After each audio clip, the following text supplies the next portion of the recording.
네, 우리 오늘 말씀 보시겠습니다. 오늘 은혜 받으실 기록된 하나님의 말씀은 창세기 39장 21절에서 23절입니다. 구약성서 61쪽에 있습니다. 창세기 39장 21절에서 23절까지 함께 보겠습니다. 여호와께서 요셉과 함께 하시고 그에게 인자를 더하사 간수장에게 은혜를 받게 하시매 The Lord was with him. He showed him kindness and granted him favor in the eyes of the prison warden. 간수장이 옥중 죄수를 다 요셉의 손에 맡김으로 그 재반 사물을 요셉이 처리하고 So the warden put Joseph in charge of all those held in the prison, and he was made responsible for all that was done there. 간수장은 그의 손에 맡긴 것을 무엇이든지 살펴보지 아니하였으니 이는 여호와께서 요셉과 함께 하심이라. 여호와께서 그의 범사에 형통하게 하셨더라. The warden paid no attention to anything under Joseph's care because the Lord was with Joseph and gave him success in whatever he did. 하나님 말씀입니다. 아멘. 예, 우리 창세기 39장 21절에서 23절까지 함께 읽었습니다. 우리 그 내용 가지고 나는 지금 진짜 형통한가? 나는 지금 진짜 형통한가라는 제목으로 함께 은혜 나누겠습니다. 우리 지난 시간에 설교 제목이 오늘 설교 제목에서 진짜만 뺀 나는 지금 형통한가 제목이었습니다.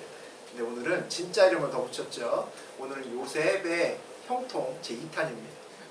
지난 시간에 이스마엘 상인들에게 이끌려서 애굽으로 요셉이 팔려갔습니다. 그래서 결국은 친위대장, 애굽의 친위대장이었던 보디발의 집으로 이제 노예로 들어가게 됐습니다. 성경은 그런 요셉을 보면서 형통하다라는 이상한 이야기를 합니다. 그리고 하나님이 그와 함께 하셨기 때문이다라고 이야기를 하죠. 그 형통함은 보디발, 그 집주인인 보디발의 눈을 통해서 증명됩니다. 하나님을 믿지 않는 보디발이 요셉을 보고 형통하다라고 이야기를 한다는 거죠. 우리 3절 한번 읽어볼까요? 그의 주인이 여호와께서 그와 함께 하심을 보며 또 여호와께서 그의 범사에 형통하게 하심을 보았더라. 보디발의 입을 통해서 증명된 형통함은 요셉을 보디발의 집에서 승승장구하게 만듭니다. 보디발의 모든 살림을 총괄하는 그런 총무의 자리에 올라가는 거죠. 요셉은 보디발 바로 아랫자리 2인자가 됩니다. 보디발 외에는 아무도 그에게 함부로 할 수 없는 그런 자리로 올라가는 거죠. 이 요셉의 이 성공 앞에 무엇이 있었는지 우리가 주목할 필요가 있습니다. 요셉의 형통함의 증인인 보디발의 고백이 그의 형통함 바로 앞에 있었습니다. 그 앞에 보이는, 그 앞에는 또 보이는 요셉의 형통함이 있었죠. 그리고 또 그 앞에는 하나님이 요셉과 함께 하심이 있었다라고 오늘 이야기를 합니다. 요셉이 문제를 푸는 방법에 대해서 나오는 거죠. 하나님이 함께 하셔서 형통한 자가 되고 그 형통함을 주변의 사람들이 보고 아 정말 형통하구나 보이는 형통을 보여주고 그러면 세상의 문제 그 앞에 놓이는 문제가 해결되기 시작한다라는 이야기입니다. 아 우리도 세상의 문제를 이렇게 풀어야겠구나 라는 생각을 할 수 있죠.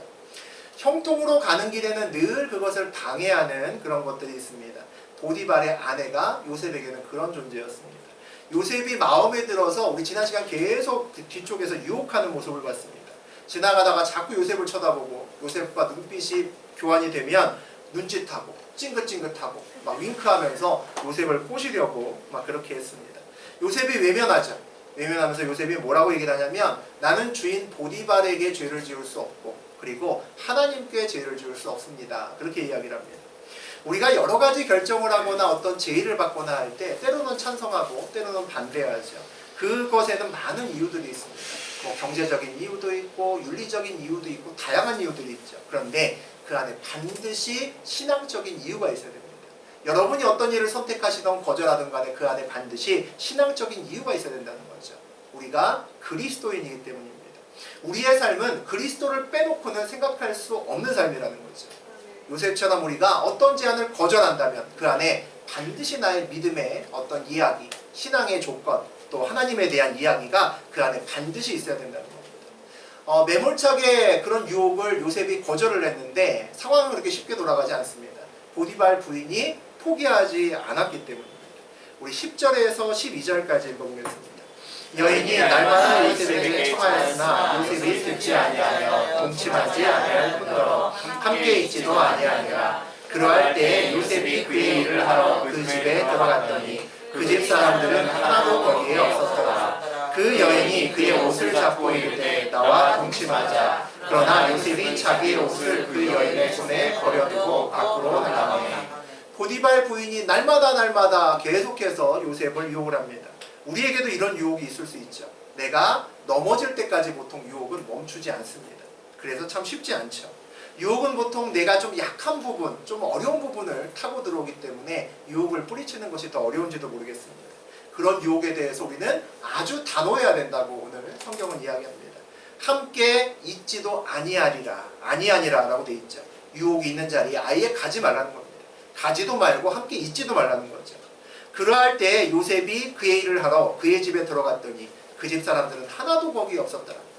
보디발 부인을 그렇게 애써서 피해 다니던 요셉이 어느 날 일을 하러 집에 들어갔는데 아무도 보이지 않는 겁니다.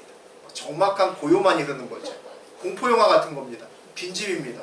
아, 뭔가 일어날 것 같다 라는 뭐 안 좋은 예감이 아마 슬슬 들기 시작했을 겁니다. 뭔가 쎄한 분위기를 느끼지 않았을까라는 생각도 들죠. 아무도 없을 때 어딘가 뒤에서 한 여인이 나타나니 화들짝 자기를 껴안고는 그 다음에 옷을 붙드는 겁니다. 완전 공포영화죠. 몰래 숨어서 요셉이 들어오는 것을 기다리고 있었다는 거죠. 그날 아무도 없었던 것이 우연이었을까? 아니면 보디발 부인이 함정을 파고 기다렸을까? 의심되는 상황이죠. 그 여인이 그의 옷을 잡고 이르되 나와 동침하자라고 이야기를 합니다. 보디발 부인이 오늘은 아주 적극적으로 요셉을 유혹합니다. 처음에는 눈짓만 하고 윙크만 했는데 오늘은 완전히 날 잡았습니다. 보디발 부인이 요셉을 잡을 때, 마치 옷을 잡을 때 마치 씨름 선수가 삿발을 잡듯이 비틀어서 한 바퀴 돌려서 손목에다가 감고 잡습니다. 절대 놓을 수가 없다는 거죠. 그리고 유혹합니다. 그런데 오늘도 요셉이 완강하게 저항합니다. 요셉이 자기의 옷을 그 여인의 손에 버려두고 밖으로 나가매라고 되어 있습니다. 자기 옷을 놔주지 않자 요셉이 보디발 부인을 힘으로 뭐 때리거나 밀 수는 없잖아요. 그러니까 자기가 잡혀있는 옷을 겉옷을 벗어놓고 후다닥 그냥 도망가 버립니다. 사실 보디발 부인은 귀족이고 요셉은 노예입니다. 보디발 부인이 정말 맘만 먹으면 보디발 부인은 무엇이든지 할 수 있는 사람이죠. 아마 오늘 이렇게 애원했는데 거절당해서 아마 자존심에 엄청난 상처를 입었을 겁니다. 종놈 주제에 감히 나를 거부해? 막 이런 생각이 들었겠죠. 요즘이야 이런 일이 말도 안 되는 갑질이지만 지금 뭐 요셉이 사는 시대는 고대니까 보디발 부인이 더 맞는 걸 수도 있습니다. 요셉을 향한 유혹을 보고 우리를 향한 세상의 유혹도 이럴 수 있겠구나라는 생각이 듭니다. 우리 청년들도 여기 앉아 있는데 우리 청년들이 머지않아 이제 성인이 돼서 세상에 나갈 겁니다. 나가면 많은 유혹들이 있습니다. 성인이 되기 전에는 미성년자일 때는 문제가 생기면 부모가 책임을 줍니다. 또 사회가 또 책임을 져주죠. 그런데 성인이 되면 자기가 스스로 이제 책임을 져야 됩니다. 우리 여기 앉아있는 청년들이 사회에 나가면 아마 성적인 어떤 유혹들이나 물질에 대한 유혹들을 받을 겁니다. 모두 다 법적인 문제를 일으키는 그런 유혹들을 받는다는 거죠. 이 불법적인 유혹들이 묘하게 법의 테두리를 넘어가지 않는 그 근처에서 아슬아슬한 위치에서 보통 유혹을 합니다. 경계선에서 유혹한다는 거죠. 야, 여기까지는 괜찮아. 그러고 부릅니다. 대부분의 모든 청년들 마찬가지입니다. 그 이야기에 속으면 안 됩니다. 보디발 부인도 요셉을 유혹할 때 안 넘어오니까 야, 그냥 같이 있기만 하자. 우리 얘기 좀 하자. 라고 이야기를 합니다. 그 말에 오케이 하고 같이 주저앉았으면 아마 100% 죄의 구렁텅이로 빠졌을 겁니다. 누군가 죄의 경계선에서 유혹해도 거기까지 괜찮다고 해도 그래도 가지 말아야 됩니다. 일단 거기까지 가면 모두 다 선을 넘어버리기 때문입니다. 유행하는 우리 광고의 카피라이트 중에 다 아시는 아주 유명한 요즘에 문구가 있습니다. 한 번도 안 한 사람은 있어도 한 번만 하는 사람은 없다. 정말 위험한 문구죠. 아주 위험한 문구입니다. 죄가 그렇습니다. 우리 청년들이 세상에 나가서 여러분보다 나이가 많고 또 직위가 높은 사람들이 안 해야 되는 것, 죄인 것을 권할 때가 있습니다. 그때 오늘 요셉처럼 하지 않아야 됩니다. 그것을 하지 못하면 나중에 그것이 눈덩이처럼 커져서 어느 날 내 삶을 덮칩니다. 그러면 그때 이전에 괜찮다고 했던 사람들을 모두 다 숨습니다. 아무도 없이 사라진다는 거죠. 책임은 온전히 내가 져야 됩니다. 우리가 어떤 유혹에 대해서 야, 미리 결단하지 않으면 안 되겠구나라는 생각이 듭니다. 안 할 거긴 한데 그때 상황 봐서 이렇게 얘기하면 큰일 난다는 거죠. 안 할 건데 상황을 왜 봅니까? 할 필요가 없다는 거죠. 아예 하지 않겠다라고 어떤 상황이 와도 난 안 하겠다 라고 결정을 해야 됩니다. 상황을 보면 100% 넘어가는 겁니다. 죄에 대하여는 우리가 먼저 결단하고 나아가야 됩니다. 그래야 나중에 후회하지 않는다는 거죠. TV에 나오는 많은 뉴스거리나 이런 것들이 야 절대 내 이야기하고는 상관없는 먼 곳에 있는 이야기야 라고 생각하면 안 된다는 겁니다. 그 이야기를 들으면서 아 나도 조심해야겠구나.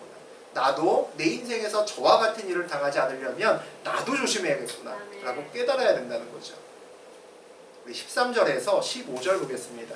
그 여인이 요셉이 그의 옷을 자기 손에 버려두고 도망하여 나감을 보고 그 여인의 집 사람들을 불러서 그들에게 이르되 보라 주인이 히브리 사람을 우리에게 데려다가 우리를 희롱하게 하는도다. 그가 나와 동침하고자 내게로 들어오므로 내가 크게 소리 질렀더니 그가 나의 소리 질러 부름을 듣고 그의 옷을 내게 버려두고 도망하여 나갔느니라 하고. 보디발 주인은 자기가 주인인데 종인 요셉이 자기가 그렇게 유혹하고 오늘은 더더군다나 자존심도 버리고 옷을 붙들고 애원했는데 거절을 당합니다. 앙심을 품었다는 거죠. 요셉이 자기를 거절한 대가를 내가 톡톡히 치르게 하겠다 이렇게 마음속으로 결단을 했다는 겁니다. 보디발 부인이 그의 집에 있는 모든 하인들, 종들을 불러 모읍니다. 요셉이 자기하고 동침하기 위해서 침실로 들어와서 자기가 깜짝 놀라서 소리를 질렀다고 합니다. 그랬더니 놀란 요셉이 옷을 벗어두고 도망갔다. 이렇게 거짓을 이야기를 합니다. 사실은 순서가 바뀌었죠. 요셉이 먼저 도망갔고 화가 난 보디발 부인이 소리를 질렀습니다. 그렇죠. 그런데 그렇게 한 것이 아니라 자기가 소리를 질러서 요셉이 도망갔다라고 거짓말을 합니다. 또 뭐라고 얘기하냐면 그 종들에게 주인이 히브리 사람을 우리에게 데려다가 우리를 희롱하게 하는도다라고 이야기를 합니다. 종들에게 하는 말을 잘 살펴보면 아주 기가 막힙니다. 아주 예술입니다. 언어 마술사죠. 종들이라고 부르지 않습니다. 사람이라고 얘기를 합니다. 히브리 사람이라고 이야기를 하죠. 또 우리라고 이야기를 합니다. 우리를 희롱했다. 보디발 부인이 아니라 우리를 희롱했다는 거죠. 무슨 얘기입니까? 보디발 부인과 그 종들을 하나로 묶었습니다. 같은 편이라는 겁니다. 히브리 사람과 애굽 사람으로 구별되는 두 진영으로 나눈 겁니다. 아주 정치적인 사람이죠. 보수와 진보, 중도 이렇게 나눈 겁니다. 그러면 내가 보수면 보수팀이 잘못해도 나는 그 편을 잘 들잖아요. 그렇게 만들어 놓은 겁니다. 우린 같은 편이야 라고 얘기를 한 거죠. 없는 죄를 요셉에게 뒤집어 씌우기 위해서 회유하는 겁니다. 우린 같은 편이잖아 얘기합니다. 이제 집안의 모든 사람들이 이 죄에 대해서 증인이 됐습니다. 하지만 사건 현장을 본 증인은 아무도 없죠. 그리고 완전히 요셉에게 누명을 뒤집어 씌우려고 합니다. 원래 벗겨진 옷, 우리 보디발 부인에게 들려진 옷은 죄를 피하기 위한 요셉의 강한 의지를 보여주는 사실 그런 옷이었습니다. 그 증거였죠. 근데 보디발 부인의 증거로 그 옷이 범죄의 증거로 바뀌었습니다. 오늘 보디발 부인은 그 집안 사람들을 증인으로 확보하고 요셉의 옷은 증거물로 확보를 했습니다. 이제 요셉은 빠져나갈 구멍이 없는 거죠. 완전히 사면초가입니다. 위기를 벗어날 방법이 없죠. 자기와 상관없이 증인도 세워졌고 자기와 상관없이 증거물도 확보가 됐습니다. 우리 청년들이 살아야 될 세상, 또 우리 어른들이 살고 있는 세상이 때로 이런 경우가 있습니다. 이 사건을 보면서 와 우리가 이래도 기도 안 할 수 있나? 라는 그런 생각이 듭니다. 우리 청년들이 지금부터 기도해야 된다는 거죠. 힘 있는 사람들이 부당하게 나를 해고하려고 마음먹으면 얼마든지 그 거리를 만들어낼 수 있습니다. 없는 증인도 세우고 없는 물증도 만듭니다. 힘없는 사람이 그거에 저항하려면 오랜 시간과 많은 돈을 투자해야 됩니다. 그러니까 대부분 그렇게 하지 못합니다. 그러니까 억울한 세상인 거죠. 그럼에도 불구하고 우리가 무슨 백을 믿고 이 세상에서 기도 안 하고 살아갈 수 있겠습니까? 말도 안 되는 거죠. 그래서 우리가 기도해야 되고 하나님과 깊은 관계를 만들어내야 됩니다. 억울한 일을 당할 때마다 하나님을 두드릴 수 있어야 된다는 거죠. 16절에서 18절 함께 읽습니다. 그의 옷을 곁에 두고 자기 주인의 집으로 돌아오기를 기다려 이 말로 그에게 말하여 이르되 당신이 우리에게 데려온 히브리 종이 나를 희롱하려고 내게로 들어왔으므로 내가 소리질러 불렀더니 그가 그의 옷을 내게 버려두고 밖으로 도망하여 나간다이다. 보디발 부인은 요셉의 옷을 증거로 들고 있다가 남편 보디발이 들어오니까 거짓 진술을 합니다. 요셉의 사건에 대해서 이번엔 보디발 부인이 남편에게 이야기를 하는 거죠. 당신이 데려온 히브리 종이 나를 희롱하려고 들어왔는데 내가 소리 질렀더니 어머 이렇게 옷만 벗어놓고 도망갔어요. 이렇게 이제 거짓말을 하는 겁니다. 아까 그 집안의 종들을 모아놓고는 히브리 사람이라고 높여 불렀죠. 사람이라고 했습니다. 종이라고 부르지 않았죠. 근데 남편 앞에서는 히브리 종이라고 부릅니다. 아까는 자기의 종들과 자기를 같이 한 통속으로 묶기 위해서 그렇게 우리라고 묶더니 지금은 종과 주인으로 명확히 구분해서 이야기를 합니다. 그리고 또 뭐라 그럽니까? 당신이 데려온 종 때문에 그렇다고 합니다. 이 모든 책임은 남편 때문이라는 거죠. 당신이 이 사건의 빌미를 주었다라고 얘기를 합니다. 당신에게 최종 책임이 있으니까 당신이 책임지라는 거죠. 아주 정치적이고 머리가 좋습니다. 똑같은 사건을 누구에게 말하냐에 따라서 용어도 바뀌고 말투도 바뀝니다. 우리 19절과 20절 보겠습니다. 그의 주인이 자기 아내가 자기에게 이르기를 당신의 종에게 같이 행하였다는 말을 듣고 주인이 앉으라. 이에 요셉의 주인이 그를 잡아 옥에 가두니 그 옥은 왕의 죄수를 받는 곳이었다. 요셉이 옥에 갇혔으나. 이야기를 다 들은 보디발이 불같이 화를 냈다라고 쓰여 있습니다. 자기의 아내를 희롱하려고 했던 사람에게 이성적으로 편안한 남자는 없겠죠. 모두 다 죽일 듯이 아마 화를 내고 때려잡을 듯이 아마 그렇게 화를 냈을 겁니다. 당신이 책임지라는 아내의 말에 결국 보디발의 반응은 뭐였습니까? 이에 요셉의 주인이 그를 잡아 옥에 가두니 라고 되어 있습니다. 보디발의 반응은 지극히 당연한 거죠. 죄를 지은 요셉, 더군다나 자기 아내를 희롱하려고 했던 죄인을 당연히 감옥에 가둬야 될 겁니다. 그런데 좀 의문이 드는 점이 있습니다. 그 감옥이 좀 이상한 감옥입니다. 다시 보니까 그 옥은 왕의 죄수를 가두는 곳이었더라. 요셉이 옥에 갇혔으나 라고 되어 있습니다. 요셉이 간 감옥은 왕의 죄수를 가두는 감옥이었다라고 이야기를 합니다. 이 감옥은 정치범들을 위한 고급 감옥이었다는 거죠.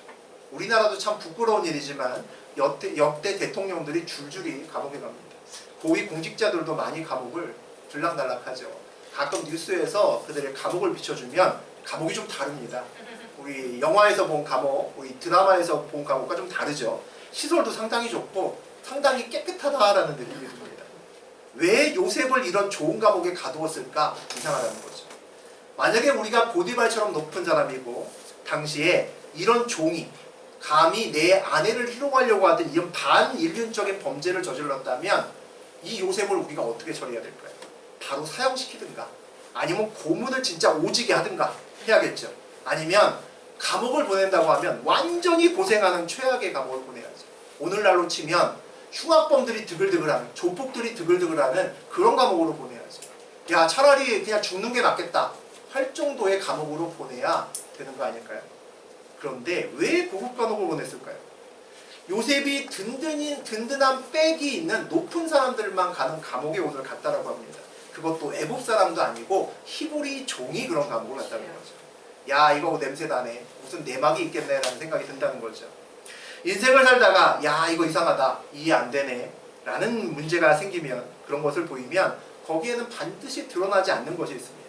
내가 모르고 감추어진 것이 있다는 거죠. 내 아내를 희롱한 노예를 고급 감옥에 보낸다. 있을 수 없는 일입니다. 보디발이 요셉의 죄를 다 묻지 않았다는 거죠.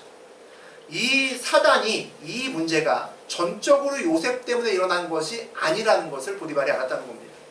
요셉의 죄 자체를 의심하고 있다는 거죠. 아, 내가 아는 요셉이 그럴 리가 없는데 라는 마음이 그 마음 한구석에 있었다는 겁니다. 보디발이 불같이 화를 낸 그 대상이 요셉에 대한 것이 아닐 수도 있다는 거죠. 아마 보디발은 그의 부인에게 문제가 있음을 아마 알고 있었던 것 아닐까라는 생각이 듭니다. 그렇지 않았다면 요셉에게 이런 벌과 이런 감옥을 선물할 리가 없다는 거죠. 어쨌든 그거는 보디발네 집 사정입니다. 궁금하긴 하지만 사실은 별로 중요하지도 않죠. 우리의 주인공인 요셉이 오늘 정말 억울한 누명을 쓰고 감옥에 들어갔다는 게 우리가 더 중요한 점입니다. 우리 21절과 22절 보겠습니다. 여호와께서 요셉과 함께 하시고 그에게 인자를 더하사 간수장에게 은혜를 받게 하시니 간수장이 옥중 죄수를 다 요셉의 손에 맡김으로 그 재난 사물을 요셉이 처리하고. 간수장이 요셉을 좋게 봤다라고 이야기를 합니다. 옥중 죄수를 다 요셉의 손에 맡기고 감옥의 이런저런 모든 사무적인 일을 요셉, 야 네가 알아서 해 라고 맡겼다고 합니다. 보디발의 집에서 우리 지난주 나누었을 때 보디발 다음에 총무가 돼서 보디발 집에 있는 모든 노예를 다 알아서 해, 모든 일 네가 다 알아서 해 라고 맡겼습니다. 감옥에서 이제는 간수장 다음에 높은 자리에서 죄수를 다스리게 된다는 거죠. 지난주에 보디발 집에서는 노예의 왕이었는데 오늘은 감옥에서 죄수왕이 됐습니다. 요셉이 감옥에서 죄수의 왕이 된 이유를 오늘 뭐라고 설명하냐면 여호와께서 요셉과 함께 하시고 그에게 인자를 더하사 간수장에게 은혜를 받게 하셨기 때문이다 라고 설명합니다. 간수장의 눈에 들었기 때문이죠. 최종적으로 눈에 든 이유가 하나님의 사랑과 하나님의 은혜 때문이었다라고 이야기를 합니다.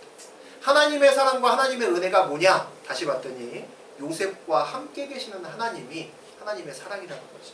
이 모든 것이 다 하나님의 은혜야 라고 오늘 성경은 이야기를 합니다. 23절 보죠. 간수장은 그의 손에 맡긴 것을 무엇인지 살펴보지 아니하였으니 이는 여호와께서 요셉과 함께 하십니다. 여호와께서 그를 범사에 형통하게 하셨더라. 간수장이 요셉에게 맡긴 것을 감시하지도 않았다라고 이야기합니다. 완전히 요셉을 100% 믿었다는 거죠. 요셉이 보디발의 집에서 총무 역할을 할 때도 보디발은 모든 가정의 대소사를 다 요셉에게 맡겨놓고 우리 지난 시간 뭐 걱정했다고 했습니까? 오늘 점심에 뭐 먹지? 뭘 먹으면 소문이 나지? 먹을 거 뭐 먹을까 걱정했다고 얘기를 합니다. 아무것도 걱정하지 않고 다 맡겼다는 거죠. 보디발도 요셉을 100% 믿었는데 간수장도 오늘 요셉을 100% 믿었다라고 이야기를 합니다. 한 번은 우연일 수 있죠. 어쩌다 이렇게 일어날 수 있지만 계속해서 반복적으로 일어나는 것은 우연이 아닙니다. 보디발도 간수장으로 모두 요셉을 믿었다는 것은 요셉이 그만큼 정직하고 그만큼 믿음을 주는 신실함이 있었다는 거죠. 이 요셉의 이야기를 보면서 저하고 여러분도 한 번쯤은 좀 고민해 볼 필요가 있는 것 같습니다. 내가 얼마나 믿을 만한 사람인가 라는 생각을 한 번쯤은 해볼 필요가 있는 거죠. 살면서 그런 때가 있습니다. 야, 저 사람이 나 진짜 믿나 보네. 야, 우리 회사가 나 진짜 믿나 보다 라는 생각이 드는 경우가 있습니다. 기쁘죠. 또 반대로 그런 경우도 있습니다. 야, 나 안 믿나 보다. 야, 저 사람이 나를 의심하네. 막 이런 마음이 들 때가 있습니다. 잘 생각해보면, 나의 인생길을 잘 생각해보면 내가 남에게 얼마나 믿음을 줄 수 있는 사람인지 우리가 스스로를 알 수 있습니다. 오늘 여호와께서 그를 범사에 형통하게 하셨더라라고 이야기가 나옵니다. 마지막에 그렇게 끝을 맺죠. 오늘도 또 이해할 수 없는 형통이 또 나옵니다.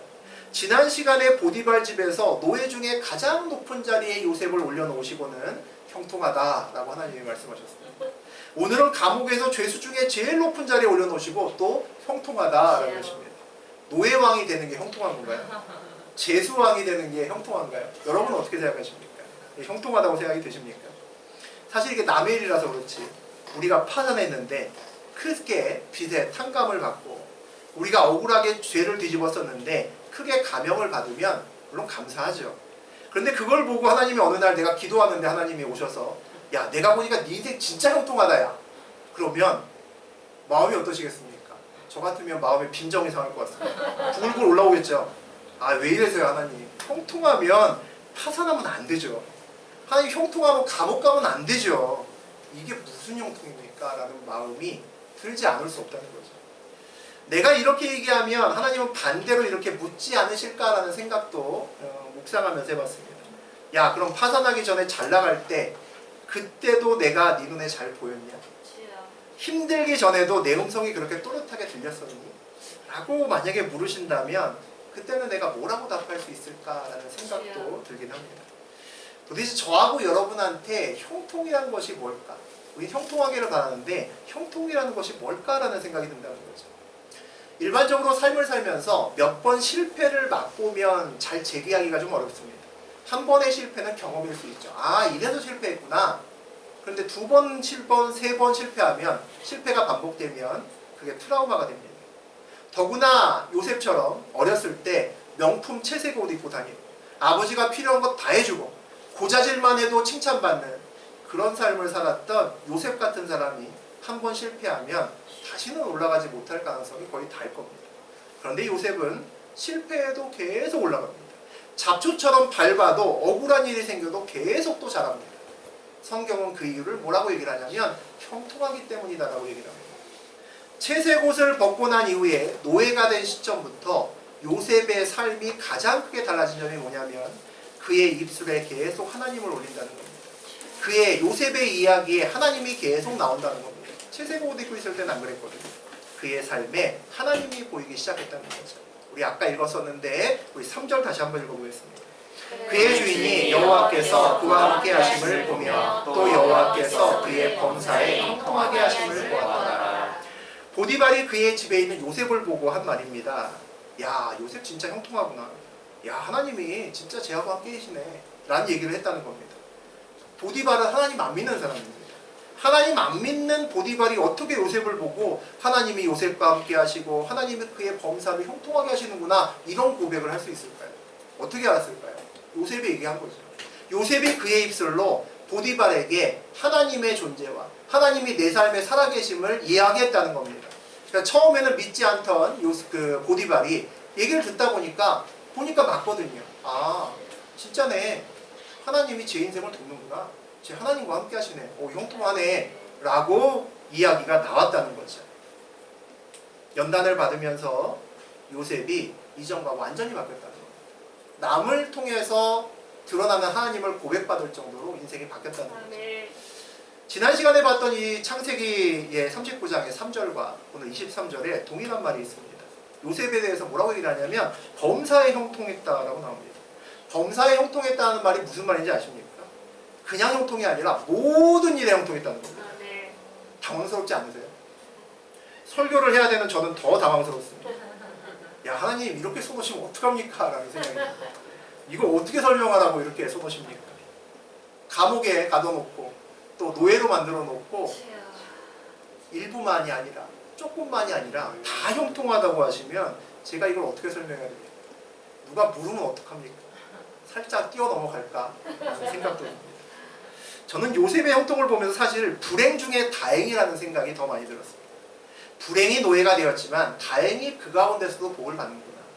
불행이 죄수가 되었지만 다행히 그 가운데서도 복 받았네. 이게 나름대로 적절한 표현 아닌가요?